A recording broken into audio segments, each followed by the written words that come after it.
All right, Zane, for this next one, I want to try and keep it short because I think I want to do a video on my answer on the channel, but certainly a talk of the town has been the rise of Warzone, but especially Valorant.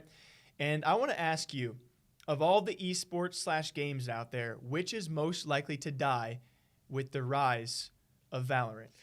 And I can give you my 2 cents on this. I think I'll touch more on the video.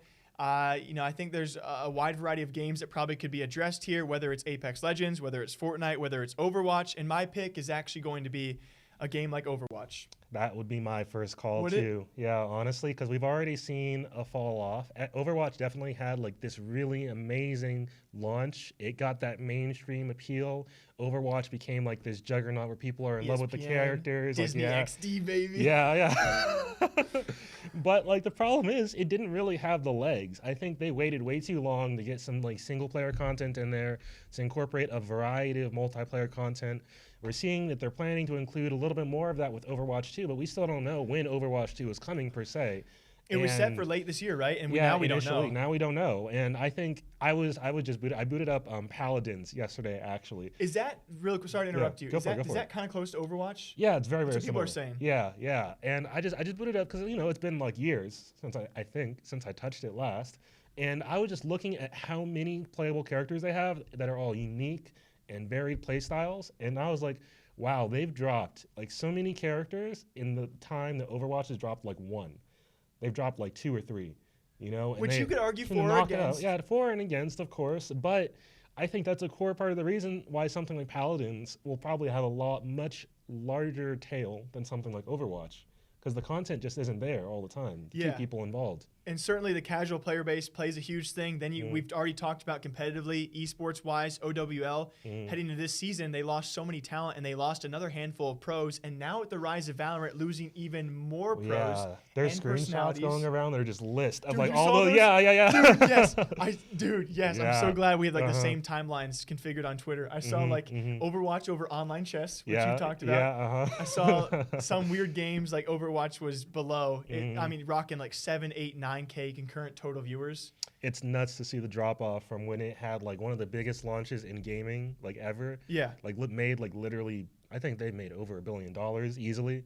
Like, I think it's fair to say that something like Valorant's going to take people away from Overwatch pretty easily. And I think especially because it's free. My main argument as to why Overwatch is probably the most likely. We're not saying it's going to die, but most likely of all esports out there to take a huge fall off, if not die.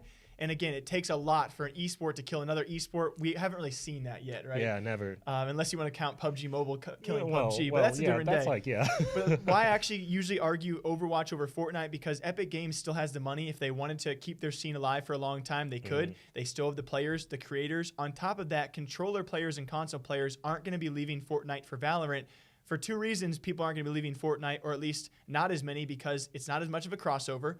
Valorant's much more like Overwatch than it is like Fortnite. And again, controllers and console, as of right now, don't really have access to a game like Valorant. So they're going to stay with Fortnite.